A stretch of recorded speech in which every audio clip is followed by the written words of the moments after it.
라라라라라 11년을 지났잖아요. 그래서 이렇게 된 거예요. 그걸 그래도 우리 교회 담임 목사님이나 전도사님 또 신실한 또 우리의 또 일꾼들 집사님들 이 사람들이 이 교회를 지켜낸 거죠. 저는 그거 생각하면 눈물 나요. 얼마나 힘들었을까, 얼마나 도망가고 싶었을까. 근데 이걸 견뎌내셨어요. 어떻게 되든 이미 여기 있는 분들은 다 그걸 견뎌내신 분이에요. 여러분 안에 분별력이 있습니다. 영적 분별력이 있습니다. 이걸 다시 예민하게 해야 됩니다. 그러면 이 공동체가 전혀 다른 공동체가 됩니다. 아멘. 화장실도 없는 공동체가 될 수가 없죠. 절대 그렇게 안 됩니다. 분하지 않으세요. 우리 하나님을 위해서 거룩한 분노가 있어야 돼요. 아멘. 이거 아니다. 더 이상 이제는 미혹당하면 안 된다. 우리 주님의 이름을 부르고 기도하십시다. 주여, 주여, 주여. 하나님, 오늘도 주의 말씀을 들었습니다. 하나님, 우리를 불쌍히 여기시고 긍휼히 여겨 주옵소서. 주님, 우리에게 거듭나게 하사 성령 안에 분별력을 주셨습니다. 우리의 삶에 탁월한 삶을 살 수 있도록 우리가 나쁜 것을 선택하지 않고 좋은 것을 선택하도록, 더 좋은 것을 선택하도록, 그리고 하나님의 기뻐하시는 것, 하나님의 원하시는 것, 하나님의 명하시는 것을 선택하도록 하나님이 이미 분별력을 주셨습니다.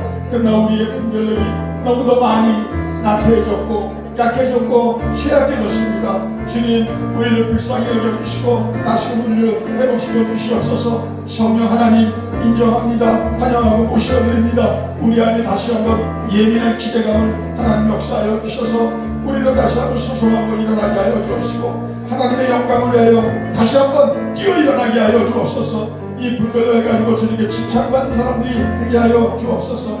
주님 감사합니다. 하나님 도와주시옵소서.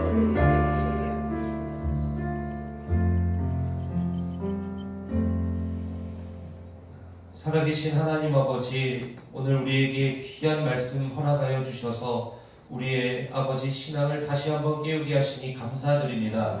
우리 안에 하나님 아버지 이 분별력을, 영적 분별력을 예민하고 날카롭게 깨워주셔서 아버지 이 시대를 분별하고 승리하는 종들 될 수 있도록 주여 우리 가운데 역사하여 주시옵소서.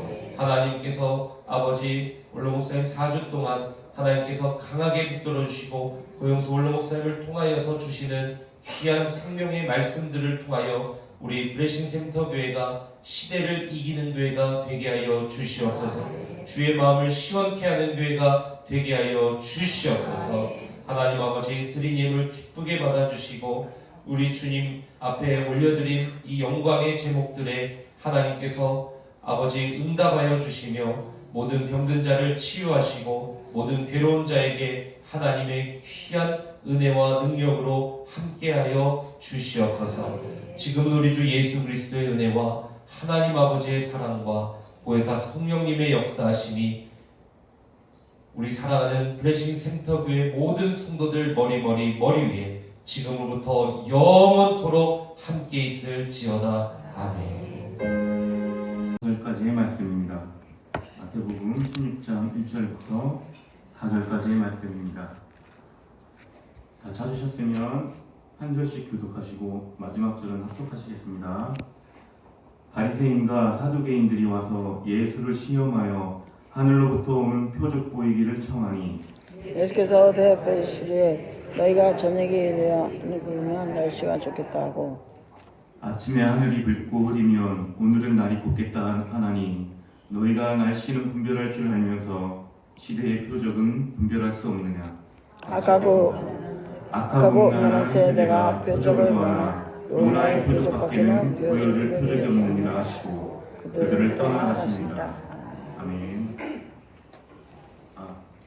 오늘 설교 제목을 다 같이 읽으시겠습니다. 시작. 이 말씀의 제목으로 우리 원로 목사님께서 말씀을 선포하실 때 큰 은혜 받으시길 축복합니다. 좌우 앞뒤에 성도님들과 인사하시겠습니다. 사랑하고 축복합니다. 사랑하고 축복합니다. 사랑하고 축복합니다. 네, 우리 설교 제목 한 번 더 큰 목소리로 한번 읽어볼까요? 시작. 미혹의 시대 분별력이 생존년이다. 아멘. 오늘 제가 왜 이렇게 표정이 좋을까요? 설교 시작. 두 가지 이유가 있을 것 같은데요. 오늘 낮 예배를 제가 설교하지 않아서 그럴 수도 있을 것 같고, 물론 목사님께서 또 이 강단을 섬겨주셔서 그 마음이 너무나도 감사하고 너무나도 기쁘고 하나님께 너무나도 하나님께 많은 복을 받은 것 같은 그런 기분입니다. 우리 올로 목사님께서 이제 11년, 10년에서 11년 정도 이렇게 만에 이렇게 주일 오전 예배 강단에서 이렇게 설교를 해주시는 것입니다. 하나님께서 참 귀한 은혜를 우리 교회에 또 베푸신 줄로 믿습니다.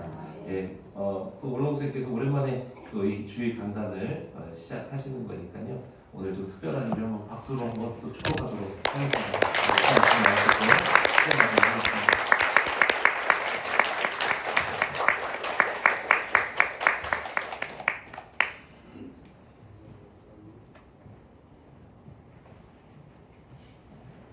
네, 안녕들 하세요.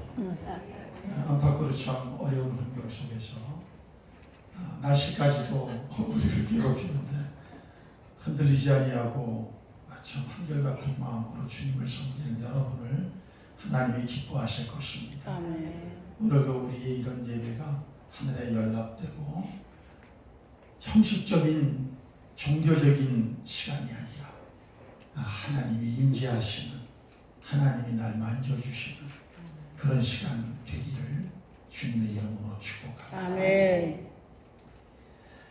베트남 선교팀도 참 수고 많이 하셨어요. 뭐 여러 가지 이제 좋은 간증들이 있을 것 같더라고요. 그런데 이제 그런 것들이 우리 교회 안에서는 한 주간 동안 참 어려운 일 많았지 않아요. 이 안에 교역자들이 또 하면서 이런 모든 것들이 영적 싸움으로 이렇게 승리하고 온 겁니다. 이런 것들을 잘 분별하는 사람들을 그리스도인이라고 하는 거죠. 그런 사람. 저는 사실 좀 더 8월이고 힘든 시기 때문에 좀 여러분들 위로가 되고 좀 더 밝고, 그리고 뭐 이렇게 하면 그냥 하늘문이 열린다, 뭐 이런 설교를 하고 싶었어요. 근데 기도를 하면 할수록 이 단어에서 벗어나질 못하는 거예요. 분별. 지금 목사님이 저한테 부탁하신 지가 한 달이 조금 되죠. 네. 계속 이 단어를 벗어날 수가 없어요. 그래서 이제 사실 신동열 전도사님한테 이제 이 플래카드를 부탁드리면서도, 야, 더운데 미혹, 숨 막힌다. 그런데 세상에 이렇게 시원하게, 밝게, 분명하게, 그래서 하나님이 복을 주시겠구나. 이 설교를 하나님이 받으시겠구나. 이제 그런 믿음이 생겼습니다. 분별력이라고 하는 단어는 우리가 사실 잘 알지만 잘 쓰지는 않죠. 잘 쓰지는 않습니다. 그리고 우리는 별 관심은 사실 없습니다. 우리는 어떤 일을 행하려고 하는 실행에 대해서, 워킹이죠. 이거에 대해서는 관심이 굉장히 많습니다. 뭐를 하고 더 하고 열심히 하고 많이 하고. 그러나 사실 우리가 차분히 생각해 보면 우리가 어떤 일을 결정하고 실행하기 전에 모든 사람들은 분별하고 선택의 과정을 거칩니다. 분별이 처음입니다. 분별은 원초적인 것이요, 분별은 근원적인 것입니다. 우리는 마지막에 실행을 통해서 나오는 결과에 관심이 많지만 그거는 이미 분별에서 결정되어 있습니다.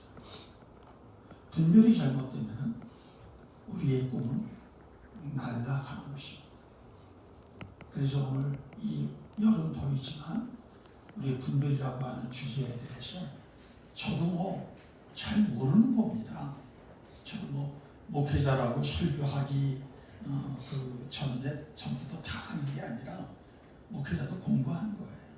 우리 같이 공부해서 분별력을 우리 모두가 어때 아주 버전이 새로워지는 그러한 거듭난 분별력을 얻어서 이렇게 됩시다. 아멘. 할렐루야. 아멘. 오늘은 대주제 속에서 미혹의 시대 분별력이 생존력이다라는 제목을 가졌어요. 생존력이 뭡니까? 우리가 어렵고 힘든 어떤 환경에서도 살아남는 힘 아니에요. 여기서 중요한 것은 살아남는다는 것입니다. 생명이죠. 기독 신앙은 근본적으로 생명에 대한 것이죠. 예수님이 뭐라고 하셨어요? 나는 길이요, 진리로 생명이라고 하셨어요. 생명에 대한 것입니다. 그러려면 이 생명의 생존력을 우리가 가지려면 분별력이 있어요. 분별력 없이는 생존력이 없습니다. 미혹의 시대, 마지막 시대. 오늘 우리가 읽은 본문은 성경은 우리가 다 열심히 읽죠. 대충 알고 있는 그런 본문입니다. 어떤 본문이냐? 아주 간단한 스토리예요.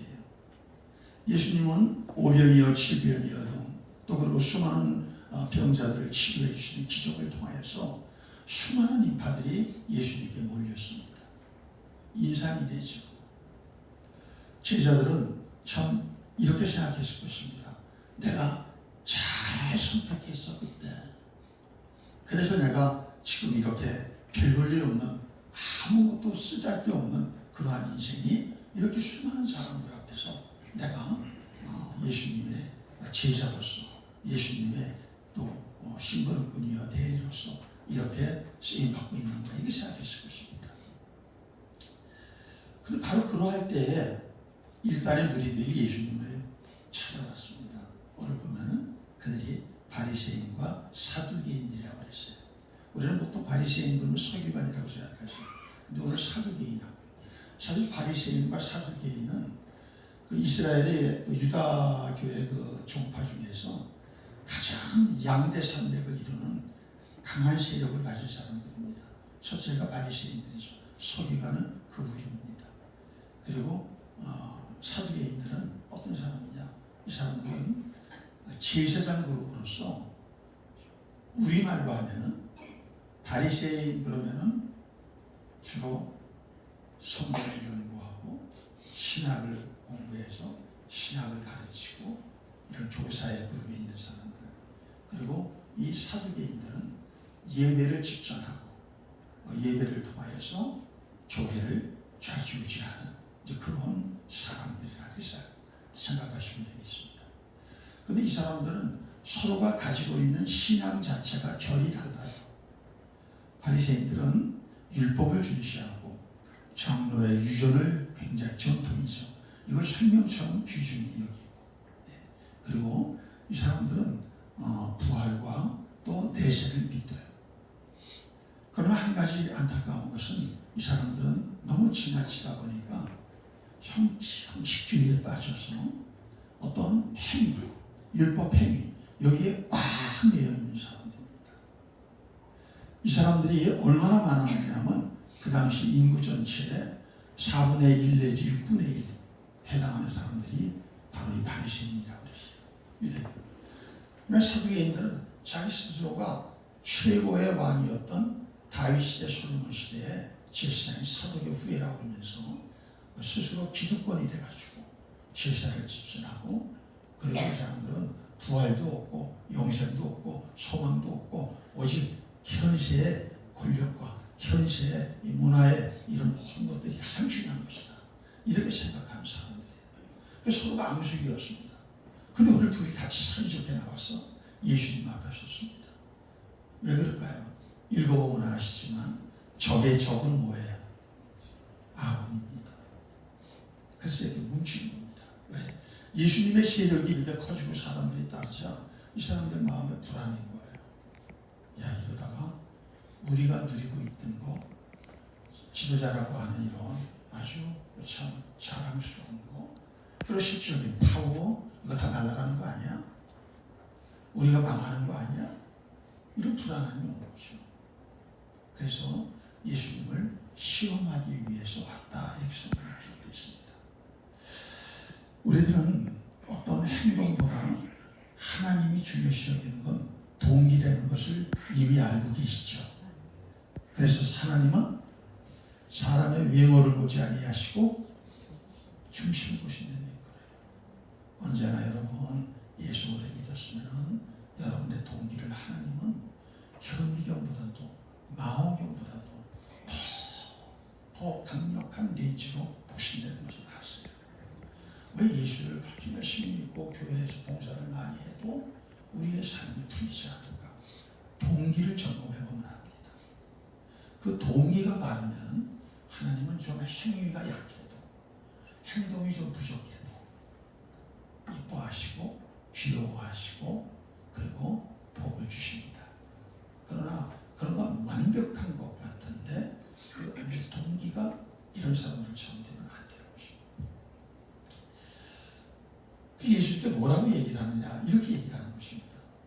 예수님 여기 좀 생략했으면 당신은 수많은 사람들을 사람에게 거느리고 그리고 스스로도 하나님이 보낸 자라고 심지어는 인자요 메시아라고 그렇게 하고 다니는데 그렇다면 그거에 합당한 그거에 걸맞는 그러한 하늘로부터 오는 표적 이거는 좀 더 직역하면은 하나님으로 오는 표적 당신이 그 표적을 행하면은 이건 하나님 보낸 자야 누구나 다 믿을 수 있는 그런 표적을 기적을 행해달라고 그렇게 부탁을 하는 것입니다. 왜 이 사람들이 이렇게 얘기할까요? 우리가 조금 이해가 필요합니다. 고린도전서 1장 22절 23절 한번 볼까요? 시작. 유대인은 표적을 구하고 헬라인은 지혜를 찾으나 우리는 십자가에 못 박힌 그리스도를 전하니 유대인에게는 꺼리끼는 것이요 이방인에게는 미련한 것이요. 그 당시 유대인, 이방인 그리고 이제 그 안에서 예수 믿는 소수 이렇게 세 그룹으로 인류를 나눴단 말이에요. 그렇게 했을 때 유대인들은 항상 신앙의 기준이 기적이에요. 표적이에요. 능력이에요. 왜? 하나님은 전능하신 분이니까. 죽은 자도 살리시는 거니까. 그러니까 그 하나님은 그 기적이 나야지만 이건 진짜 하나님의 일이요. 하나님이 하시는 것이요. 하나님의 사람이다. 이렇게 생각하는 것이죠. 그에 비해서 헬라인은 인본주의이기 때문에 헬라는 지혜를 굉장히 인간의 지혜를 굉장히 중요시 여기고 여기에서 지혜라고 하는 단어가 소피아거든요. 소피아가 앞에 필로가 붙으면 필로소피아 아니에요. 이게 철학입니다. 철학이 나온 것이거든요. 그래서 그들은 이 지혜를 굉장히 중요시 여겨서 그것을 삶에서 가장 중요한 덕목이요. 성공과 실패의 기준으로 봤습니다. 근데 그 가운데서 꿈틀꿈틀하는 그 조물애기 같은 그리스도인들은 십자가에 메시아신 예수님이 돌아가셨어. 우리를 왜 돌아가셨어? 근데 부활하셨어. 이러고 다니니까 인정을 못 받는 겁니다. 인정을 못 받아요. 그 사람들이 받아들이지 않고 무시했던 것이죠. 그런데 이들은 사실 예수님이 지금 수많은 사람들을 끌고 다닐 수밖에 없게 되는 것이 기적이요, 이적이요, 표적이 되는 것을 알면서도 안 보려고 하는 것입니다. 그러니까 이런 것이죠. 사람이 기적을 신앙의 푯대로 삼고 기적이 나의 신앙의 원동력으로 삼는 사람들은 더 큰 기적, 더 센 기적, 더 많은 기적, 더 위대한 기적 이렇게 돼가지고 결국 아편 중독자처럼 마지막에 멸망합니다. 요새도 이상한 거 유튜브 보면 이상한 사람들 많이 나오지 않아요? 예, 이런 거 조심해야 돼요. 바람의 전도사 뭐 이래가지고 나오지 않습니까? 이런 이게 그런 아이들입니다. 물론 예수 믿으면 기적이 있습니다. 근데 그 기적은 기적의 분위기 속에서 놀라는 것이 아니라 이걸 봐라. 하나님 살아계시고 하나님이 전능하시고 하나님이 세계를 창조하시고 하나님이 통치하시고 하나님이 심판하시고 마지막에 우리를 죽은 자로 살리신다. 이거를 믿게 하기 위해서 앞에 쓴 것뿐이에요. 우리는 기적을 통해서 이건 하나님 아니면 안 돼. 그러면은 거기서 덥석 그걸 갖다 잡고 더 이상 기적 추구로 나가지 말고 이제는 하나님 추구, 예수님 추구, 성령 추구, 말씀 추구로 나가면은 이게 합당한 것입니다. 그런데도 계속 기적 하면 우리 신앙이죠. 자, 그러면은 예수님은 사실 우리들의 일반적인 시각으로는 이 사람들을 칭찬해야 돼요. 너희들 더 큰 신앙을 위해서 또 이렇게 표적을 하나님께로부터 오는 표적을 구하는구나. 그런데 여러분 보시다시피 지금 예수님이 그들을 칭찬하세요? 아니면 평범하게 대하세요? 책망하세요? 책망. 책망하세요. 그리고 나중에는 어떻게 해요? 떠나가시죠. 이 떠나감으로써 영원히 예수님과 유리되고 들리는 그런 사람들이 돼요. 기가 막히죠. 이 단순한 스토리입니다. 단순한 스토리. 이게 우리하고 무슨 상관이 있나? 아주 깊은 상관이 있습니다. 이것이. 그래서 이거를 한 번 설교하고 지나는 것이 아니라 한 달이라는 것이죠. 한 달에도 이 분별력에 10%도 못 다릅니다. 5%도 못 다릅니다. 제가 그런 실력도 없고. 그러나 우리가 최선을 다해서 우리 각자에게 또 우리 교회적으로 하나님이 주시는 이 분별력이 우리가 새롭게 상승하는 그런 기회가 되기를 원하는 것이죠. 예수님이 책망하신 이유는 뭘까요? 오늘 본문에서 찾아보세요. 책망하신 이유는 뭐예요? 물론 이제 시험에 대해서는 제가 얘기했어요. 이거 겉으로 드러난 것이 아니라 동기 때문에 벌써 예수님은 판단하시고 분별하신 것이죠. 근데 오늘 그거보다도 더 책망하는 가장 중요한 그 이유가 있어요. 여러분의 눈으로 찾아보세요. 시대의 표적을. 네, 나오죠. 우리 3절 읽어보세요. 아침에 하늘이 붉고 오르는 날이 굳겠다 하나니 너희가 날씨는 분별할 줄 알면서 시대의 표적은 분별할 수 없느냐. 그러니까 이런 것입니다. 시대의 표적을 분별할 수 없느냐. 그럼 여기서 시대는 뭐냐? 시대는 두 가지를 얘기할 수 있어요. 크로노스와 카이로스라고 얘기할 수 있는데 여러분이 잘 아시는 카이로스입니다. 무슨 결정적인 하나님의 때를 얘기하는 것입니다. 하나님이 어떤 일을 해나가려고 하시는 결정적인 때, 그 때를 나타내는 표적이 있는데 표적이 무수히 많은데 그것을 안타깝게도 두 눈이 멀쩡해 시력이 2.0이야. 그런데도 보지 못한다는 것입니다. 분별해서 기가 막히잖아요. 기가 막히잖아요. 두 눈이 멀쩡한데도 못 보는. 저도 이제 나이를 먹었으니까 죄송하지만 연세 드신 분들에게 여쭤볼게요. 연세 드시고 전에보다 주위 환경에 대해서 더 모든 것들을 밝히 정확히 보나요? 아니면 실수가 많아지나요? 그렇습니다. 예수 오래 믿는다고 완벽해지는 거 아닙니다. 그것만 가지고 그러는 것이 아닙니다. 오히려 더 점점 좁아져 가지고 더 못 볼 수가 있습니다. 더 분별, 이게 위험한 것이죠. 그래서 이거는 분별하지 못하는 것 때문에 그것 때문에 책망을 받은 것입니다. 그럼 여러분과 저도 분별하는 사람이 돼야 돼요. 분별력이 없어서 예수님이 책망하시는 사람이 돼야 돼요. 우리 따라해 봅시다.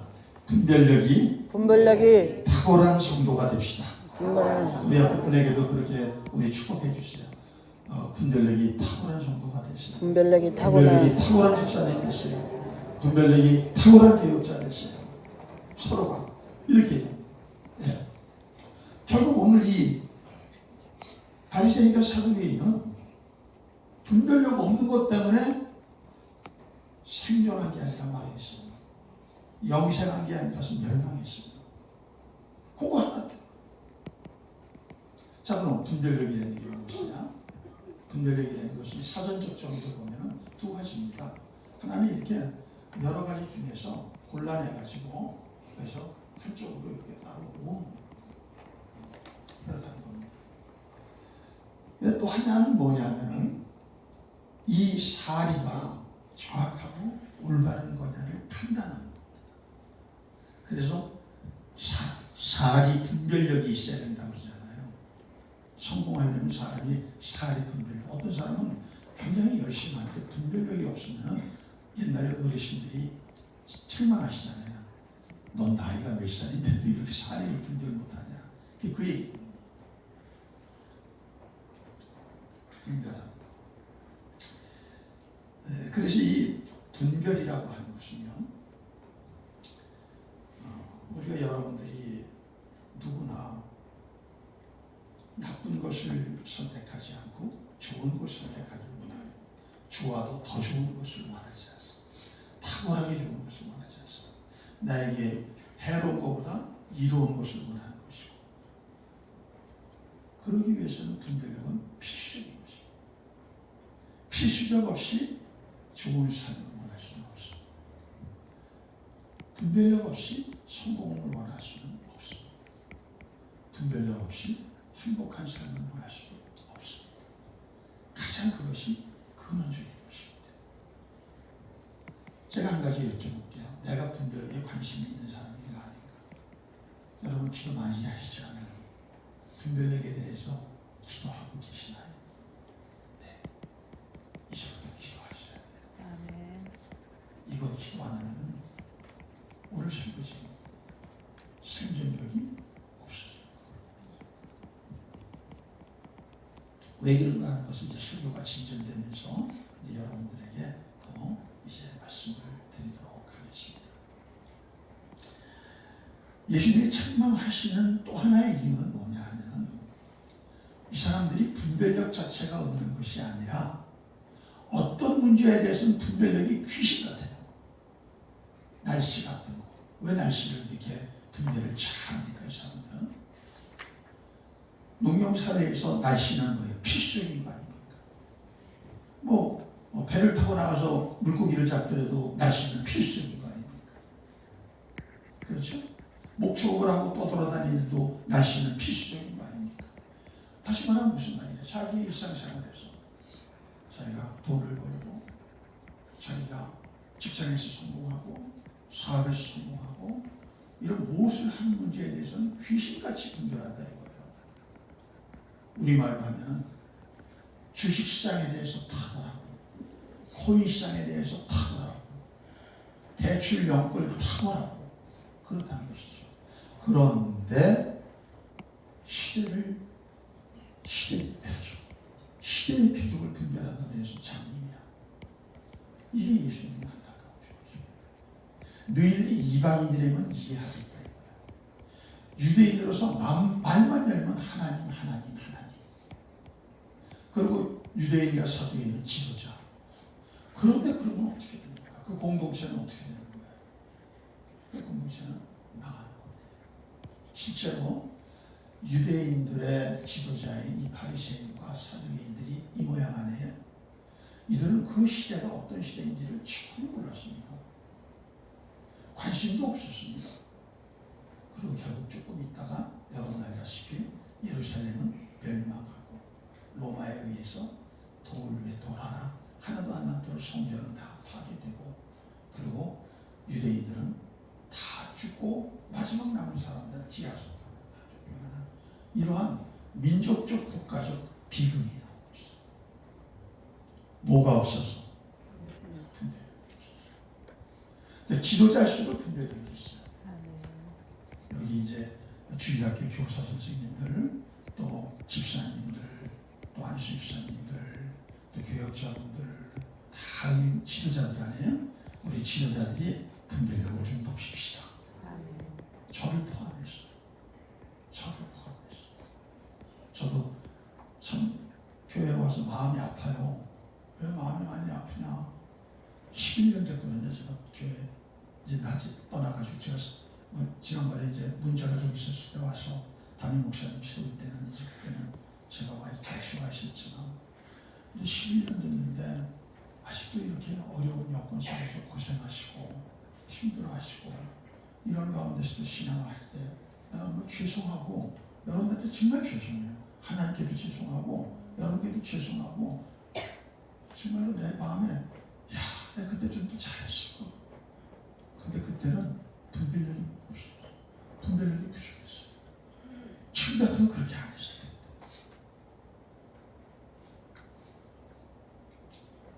어떻게 보면 그런 속지 않은 마음으로 이번에 왔는지도 몰라요. 저 여기를 왜 옵니까? 뭐하러 옵니까? 뭐가 아쉬워서 옵니까?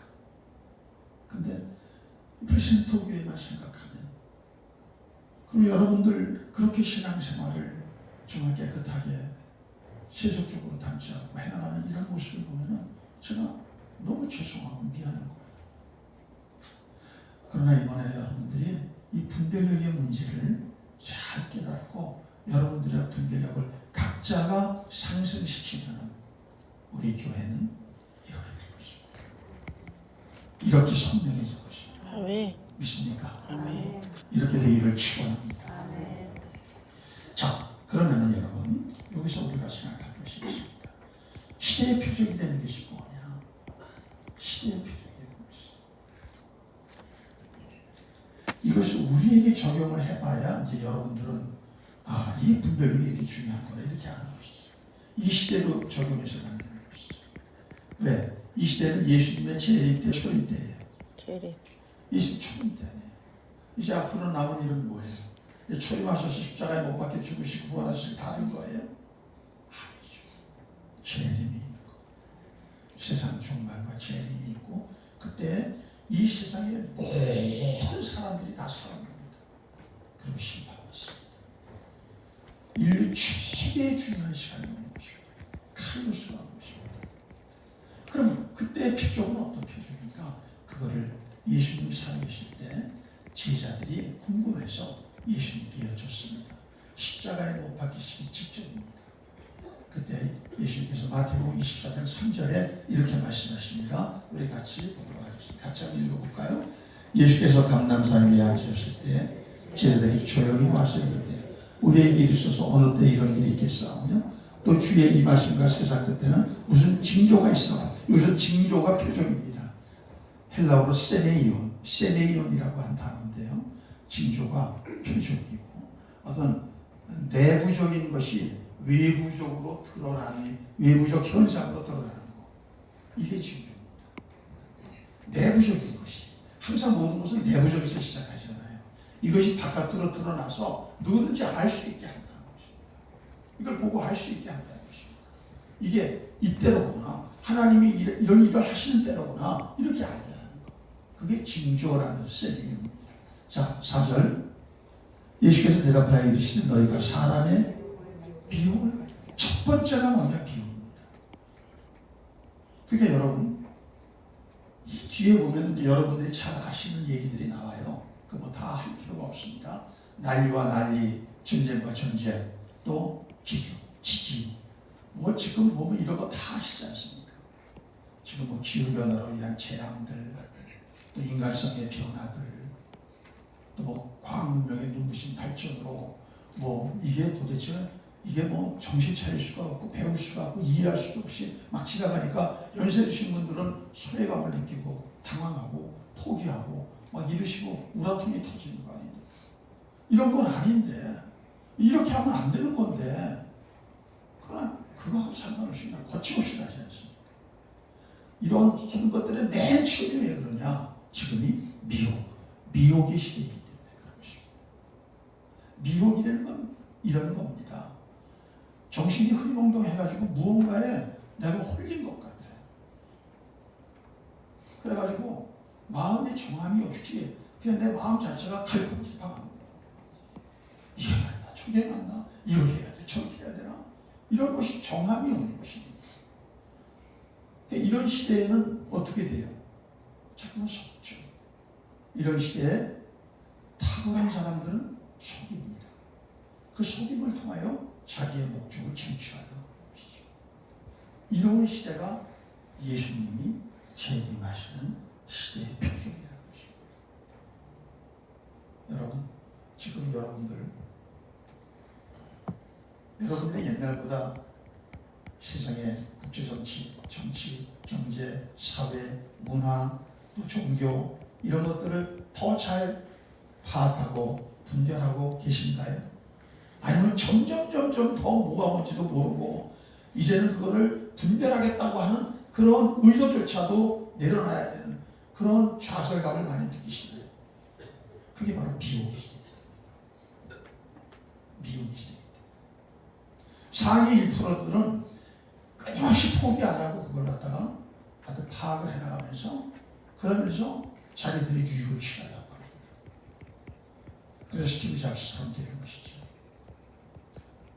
지금도 뭐 테슬라나 또 네이저스나 뭐 이런 사업을 타보면은 보통 사람이 견디는 인내를 몇십 배 더 인내하면서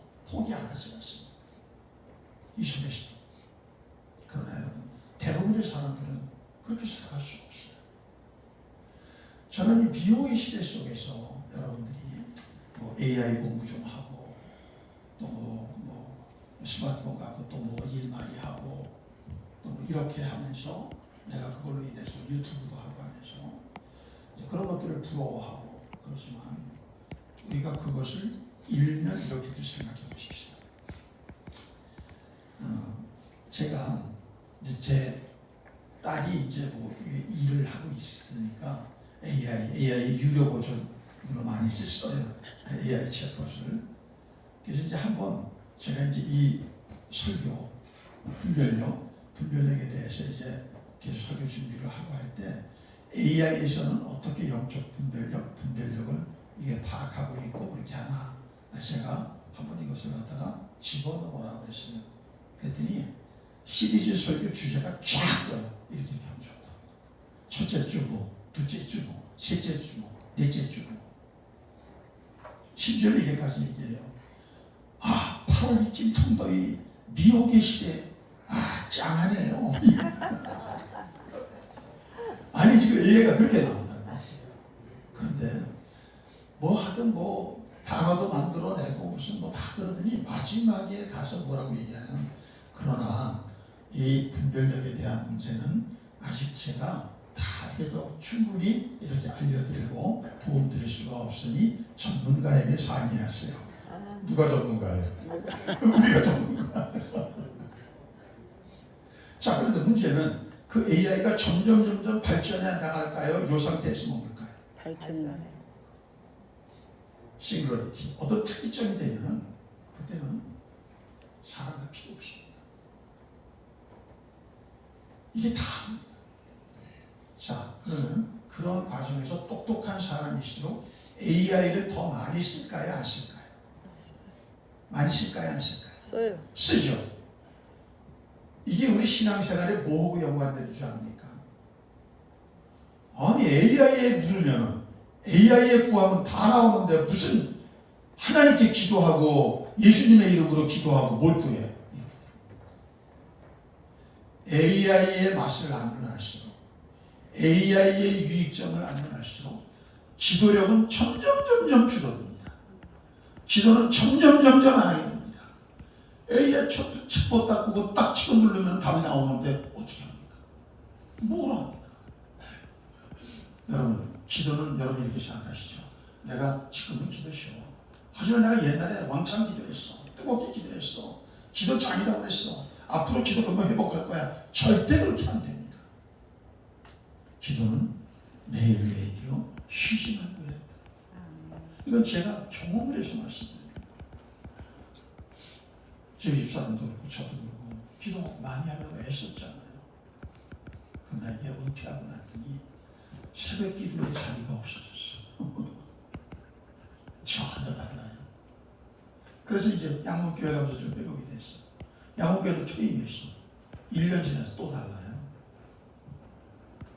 여러분, 우리들이 알아야 될 것은 우리는 분별력만 중요한 것이 아니라 제가 그 앞에 영적이라는 말을 왜 붙였느냐. 성경에는 영적 분별력이라는 말은 없어요. 그냥 분별이죠. 분별이고. 그런데 영적이라는 말을 부른 것은 우리는 세상 사람과 다른 분별력을 가져야 되는 게 우리는 영의 세계를 아는 사람 아니에요. 하나님의 영을 받았지 않아요. 성령을 받으셨지 않아요. 그렇죠? 그럼 우리의 분별력은 영적 분별력으로 거듭나야 됩니다. 버전을 업그레이드 해야 되는 거예요. 그렇게 안 하고 옛날의 분별력을 가지고 교회 와서 뭘 하려고 그러고 교회 와서 봉사하려고 그러고 교회 와서 목회하려고 그러고 이러면 큰일입니다. 그래서 우리의 모든 분별력은 영적 분별력으로 뒤집어져야 돼요. 사실은 분별력과 영적 분별력이 두 가지 단어가 있는 건 아닙니다. 분별력 하나지만 세상 사람들은 모르는 그런 분별력을 우리는 갖고 있는 것이죠. 그것이 바로 영적 분별력인 것입니다.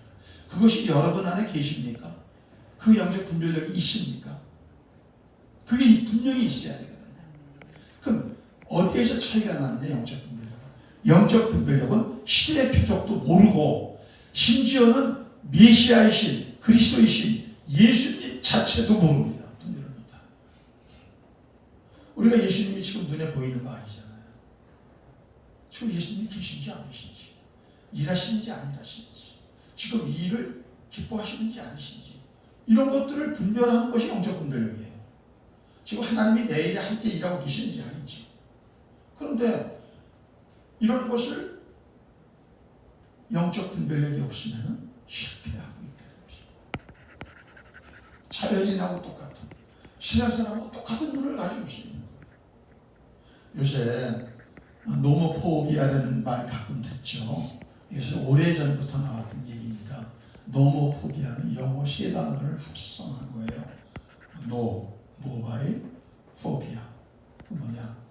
요새 사람들은 모바일이 없으면, 쉽게 얘기하면 스마트폰이 없으면 포비아, 공포, 불안해하고 공포스러워합니다. 특히 아이들은 하루에 스마트폰을 3시간 이상, 5시간 막 이렇게 오래 쓰는 사람이 있어 그게 심화되는 거예요. 그래가지고 스마트폰을 뺏어보면 불안하고 막 공포해요. 공포스러워가지고서 좌불안석하고 어떻게 하지 못하는 거예요. 왜 그러냐? 저도 어느 날 저도 스마트폰을 상당히 많이 쓰거든요. 그래가지고 스마트폰 안에 다 무릎을 넣어놨단 말이에요. 거기 뭐 자료도 다 집어넣고 예화도 다 집어넣고 또 뭐 거기에 뭐 금융도 집어넣고 또 인맥 관리도 집어넣고 다 집어넣죠, 그렇죠? 근데 어느 날 저는 분명히 갖고 나왔다고 생각을 했는데 어느 장소에서 나왔는데 없는 거예요. 스마트폰이. 그냥 가방만 들고 있는 거예요. 그러니까 이게 이거 어디다 뒀지 생각도 안 나는 거예요. 그런데 탁 마음에 들어오는 게 뭐냐? 뒤를 추적해가지고 내가 어디다 두고 왔지 하고 이렇게 찾으면 되는 건데 불안해지는 거예요. 그럼 이게 왜 문제가 되느냐, 여러분? 스마트폰에 너무 심취해 있으면 우리는 누구와 동행하고 있어요? 누구와 동행하고 있어요? 예수님은 우리와 동행하기 위해 오신 분입니다. 십자가에 그냥 돌아가시고 뭐 부활하시고 그 사건만 위해서 오신 분이 아니에요. 동행하기 위해서 그 이름을 임마누엘이라고 그러시죠. 그러니까 그리스도인들의 삶은 임마누엘이에요. 임마누엘이 없는 사람들이 바로 이 바리새인 사두개인들. 바로 임마누엘입니다. 동행. 그런데 아니 스마트폰 하나가 없으면 불안하고 공포스러워. 근데 예수님이 지금 함께 계신지 안 계신지도 분별하지도 않고 관심을 가지도 않고 확인하지도 않고 그러고 산다면, 그리고 열심히 교회 일을 해. 그럼 이게 맞는 것입니까? 이게 엄청난 실수를 하는 것입니다. 적어도 우리가 예수 믿는 사람이면 예수님과 동행하지 못하는 것이 불안해야 되잖아요. 하나님과 동행하지 못하는 것이 막 이것이 이거 큰일 났다, 이거 이렇게 하면 안 되는데 이래야 되잖아요. 그거는 하나도 없이 스마트폰 하나 없는 것 때문에 세상이 다 떠나가는 것처럼, 정량적인 생활도 못하는 것처럼 이렇게 되어버린다면 그 사람은 뭐를 믿는 사람입니까? 그래서 제가 위험하다는 겁니다. 그러니까 우리는 뭐 그렇다고 AI를 쓰지 말라는 거 아닙니다. 스마트폰을 쓰지 말고 뭐 다 갖다 버리라는 것이 아닙니다. 알고 사용해야 된다는 것이죠.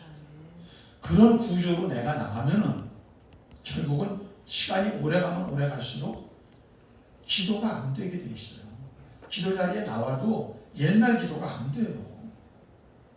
기도는 뭐예요? 기도는 하나님에 대해서 전폭적인 신뢰와 믿음을 가지고 폭포수처럼 쏟아져 나오고 막 그랬잖아요, 옛날에. 이게 안 된다니까요. 딱 막혀가지고 중얼중얼 신음이나 맨말이 하다가 에이 안 되나 보다. 그냥 떠나는 거예요. 그럼 기도 실패하면 다 실패하는 거죠. 그럼 여러분, 우리가 오늘 이 바리새인과 서기관들이 결국은 예수님이 떠나가시잖아요. 그 우리 예수님이 나를 이제 예수 믿으니까, 난 십자가 부활 다 믿으니까, 난 천국 갈 거니까 예수님 떠나가셔도 됩니까? 아니면 우리의 마지막 결심은 그분 앞에 서야 됩니까? 서야 되죠. 그러려면 어떻게 해야 하세요? 누가복음 21장에 답이 있어요. 누가복음 21장 34절 보십시오. 같이 크게 읽어요. 시작. 너희는 스스로 조심하라. 그렇지 않으면 방탕함과 술 취함과 생활의 염려로 마음이 둔하여지고 뜻밖의 그날이 덫과 같이 너희의 임하리라. 이날은 온 지구상에 거하는 모든 사람에게 임하리라. 이러므로 너희는 장차올 이 모든 일을 능히 피하고 인자 앞에 서도록 항상 기도하며 깨어있어. 여러분, 저렇게 안 되기 위해서 기도를 해야 되는데 문제는 기도가 점점 안 되는 구조로 앞으로 나가는 거예요. 그리스도인들도 기도도 점점 못해요. 목회자들도 점점 못해요. 신학은 너무도 알고 책은 너무도 보고 AI 통해 재료는 너무도 많이 하는데 기도는 못하는 겁니다. 뭐 때문에? 미혹의 시대에 속아서. 그래서 이 본문이요, 여러분들이 이제 잘 활용하시는 메시지 성경에서는 뭐라고 나왔느냐 한번 그게 좀 보여주세요. 시작. 너희는 조심하여라. 너희의 예민한 기대감이 파티와 음주와 쇼핑 때문에 무뎌지지 않게 하여라. 그렇지 않으면 그날이 불시에 너희를 덮치고 덫과 같이 갑자기 너희를 잡을 것이다. 그날은 모든 곳에서 모든 사람에게 동시에 임할 것이다. 그러면 너희는 무엇을 하면 방심하지 마라. 닥쳐올 모든 일을 끝까지 견뎌내고 마침내 인자 앞에 설 힘과 분별력을 얻도록 끊임없이 기도해요. 힘이 있는 사람만 마지막에 주님 앞에 쓰는 겁니다. 분별력이 있는 사람만 마지막에 주님 앞에 쓰는 겁니다. 무턱대고 교회 다닌다고 쓰는 것이 아닙니다. 예수님이 십자가에 못 박혀 돌아가시기 전에 제자들에게 하신 말씀. 왜? 제자들이 하면 졸고 기도 못하고 자고 매일 빵에나 관심 있고 먹을 것에만 관심 있고 그러니까 그걸 하시고 힘과 분별력이 있어야 돼요. 힘은 파워입니다. 파워가 없으면 아무것도 안 돼요. 저는 이 분별력, 영적 분별력이라는 것은 마치 그리스도인의 영적인 삶에 있어서 그리스도인의 삶에 있어서 근육과 같은 것이라고 생각해요. 근육. 여러분 요새 똑똑한 사람들, 많은 사람들은 운동 열심히 하죠. 유산소 운동도 하고 근력 운동도 하고. 왜 그래요? 근육의 중심을 알기 때문에. 심폐기는 항상 하고 또 이거보다 더 중요한 것이 근력 운동입니다. 연세 드신 분들이 왜 마지막에 위험에 빠져요? 왜 어느 날 아침부터 못 일어나요? 그리고 왜 마지막에 요양원 가세요? 근육이 없습니다. 근육이 없으면 이동을 못하는 것입니다. 근육이 없으면 활동을 못하는 것입니다. 그 사람은 뭐예요? 사람은 근골격계라고 해요. 사람의 가장 중요한 것은 뼈대하고 뼈대에 붙어있는 이 근육, 이거 아니에요. 이 근육 때문에 움직이는 거예요. 그리스도인의 삶도 마찬가지예요. 분별력이 없으면은 그 사람은 그리스도인으로서의 삶을 살아갈 수가 없습니다. 하는 족족 실패하는데 아직까지 내가 돈이 있고 아직까지 내가 건강이 있고 이렇게 쉬운 쪽으로 생각을 하는데 그렇지 않습니다. 저도 양문교회에서 연세 드신 분들 이렇게 많이 계셨잖아요. 연세 드신 분들의 프로틴치가 거의 한 40% 되거든요. 어느 날 하루아침에 안 나오셔요. 이렇게 나오신 분이. 알아보니까 뭐냐. 아침에 일어났는데 몸이 안 움직이시죠. 몸이 그렇게 달라지는 것입니다. 사랑하는 여러분, 영적 분별력 이렇게 중요한 것입니다.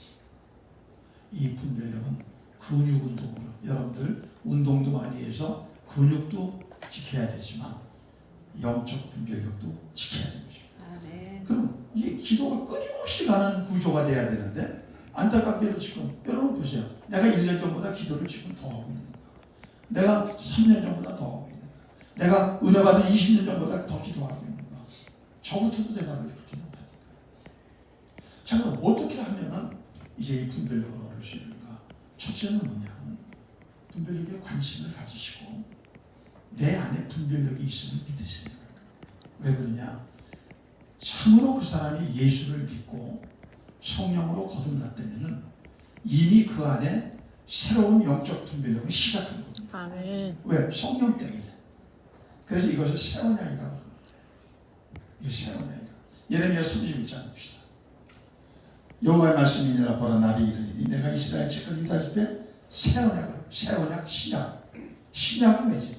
그 다음, 이 언약을 내가 그들의 조상들의 손을 잡고 애굽 땅에서 인도하여 내던 날에 맺어는 구약과 같지 아니할 것은 내가 그들의 남편이 되었어도 그들이 내 언약을 이스라엘 백성들은 언약을 깨뜨린 거예요. 그래서 오늘 여기 보면은 악하고 음란한 세대라고 그러죠. 왜 느닷없이 성적 표현을 써? 그냥 이스라엘은, 유다는 예수님의 아내거든요. 근데 스스로 결혼의 언약을 깨뜨렸어요. 그래서 너희는 음란한, 호세아같이 음란한, 이렇게 예수님이 책망하신 것입니다. 자, 33절. 그러나 그날 후에 내가 이스라엘 집과 맺을 언약은 이러하니 곧 내가 나의 법을 그들의 속에 두며 그들의 마음에 기록하여 나는 그들의 하나님이 되고 그들은 내 백성이 될 것이다. 이게 이제 신약의 새 언약을 얘기하는 것입니다. 우리 마음판에 새기는 거죠. 돌 위에 새기는 것이 아니라, 쉽게 말하면 돌 위에 새기는 것이 아니라. 자, 34절. 그들이 다시는 각기 이웃과 형제를 가르쳐 이르기를 너는 여호와를 알라 하지 아니하리니 이는 작은 자로부터 큰 자까지 다 나를 알게 된다. 그 안에 성령이 계시면 다 아는 거예요. 이 안 되는 것이 분별하라는 것입니다. 식별하다, 분별하다, 야다라고 한다. 여러분 성령 받으셨죠? 아멘. 이미 여러분 안에 영적 분별력이 시작돼도 오래전에 시작됐습니다. 문제는 이것을 점점 개발시키고 발전시키고 예민하게 돼서 예민한 기대감이 예수님이 오심이 임박할 때 더해져야 되는데 반대로 나가고 이게 얼마나 무섭습니까? 왜? 미혹당하고 있는 거죠. 미혹의 시대에 미혹당하고 있는 거죠. 얼마나 무서운지 모릅니다. 앞으로 올 시대. 지금 여러분들 여기서 보면 가짜들이 굉장히 많죠. 이제 앞으로는 이렇게 세마이톤이 되더라고. 오픈 AI에 세마이톤이 나왔다는 얘기가 뉴스에도 나왔어요. SBS에서. 뭐라고 하냐면 버전 아주 가까운 시간 안에 아버지, 어머니, 아내, 남편의 그 화상 통화를 하면 똑같은데 목소리까지 똑같고 지시도 똑같은데 나타나서 나한테 이렇게 저렇게 얘기를 하는데 가짜라는 거. 나쁜 사람들은 그 정도까지 지금 기술이 왔다는 거예요. 어떻게 해야 되겠습니까? 우리가 난 몰라. 그런 거 몰라. 난 몰라. 난 이제 이대로 살 거야. 그렇죠. 우리는 이 시대에 생존력을 탁월하게 생존력을 파워풀하게 확장시켜야 됩니다. 그게 분별력입니다. 분별력. 그렇게 해서 우리들이 기도를 해도 그냥 무턱대고 뭐 주시자고 기도하지 마세요. 왜? 그런 기도 백날하는 것보다 분별력을 여러분들이 구해서 분별력을 가지면 하나님이 지금 이걸 기뻐하시는 거예요. 근원적이고 원초적인 데서부터 동그라미가 되기 때문에 구질구질하게 이거 하나하나를 다 구하지 않아도 그냥 하나님이 여호와 이래로 필요한 걸 채워주시고 잘못되면 알아주시고 그리고 이게 정말 하나님의 뿌리면은 시시걸렁하게 나가지 않고 정말 탁월한 그러한 열매를 맺을 수 있도록 하나님이 도우실 것입니다. 이것이 그렇게 중요한 것입니다. 영적으로 우리는 우리 스스로가 신앙의 발전, 신앙의 성장이 굉장히 중요하다는 사실을 어떤 놓치고 있어요. 머리는 아는데. 근데 이거를 놓치고 있는 거예요. 히브리서 5장 12절 이하로 우리 보고 이제 오늘 설교 마칠 건데요. 네, 봅시다. 때가 오래되었으므로 너희가 마땅히 선생이 되었을 터인데 너희가 다시 하나님의 말씀의 초보에 대하여 누구에게서 가르침을 받아야 할 처지니 단단한 음식은 못 먹고 젖이나 먹어야 할 자가 되었도다. 이는 젖을 먹는 자마다 어린아이니 의의 말씀을 경험하지 못한 자요. 말씀 맨날 듣는 거와 경험하는 거는 다른 것입니다. 내가 일상의 삶에서 내 삶에서 이 말씀이 그대로 말씀대로 순종했더니 그대로 이루어지고 그 말씀이 우리를 이렇게 인도하고 이런 것들이 일상의 삶이 되도록 그렇게 살아야 된다는 거예요. 근데 어린아이는 안 된다는 거예요. 전혀 못 되는 거예요. 그 다음 14절 단단한 음식은 장성한 자의 것이니 그들은 지각을 사용함으로 연단을 받아 선악을 보시고 그러니까 성숙한 성도만이 분별하는 것입니다. 그럼 이게 성숙이 하루아침에 되냐? 아닙니다. 여러분들이 잘 아시는 유명한 작가요, 설교사요, 존 비비어는 그 분별력에 대한 책에서 이렇게 얘기하고 있습니다. 영적 성장은 시간이 해결해 주는 것도 아니고 학습을 통해 이루어지는 것도 아니다. 구원받은 지 이미 수년이 흘렀어도 여전히 영적으로 미성숙한 아기나 어린아이 수준이 머물러 있는 사람들이 있으면 몹시 안타까운 일이다. 이런 자들 중 어떤 이들은 성경 지식에 해박하고 성경 구절을 많이 알고 있다. 그러나 성경 말씀을 지식적으로 많이 알고 있는 것과 그 말씀을 삶에 적용하며 살아가는 것은 다르다. 이게 위의 말씀을 경험한다는 게 그겁니다. 성경을 지식적으로 많이 알아야 영적 성장이 이루어지는 것이라면 바리새인들이야말로 가장 높은 영적 성장. 그래서 예수님이 증거하십니다.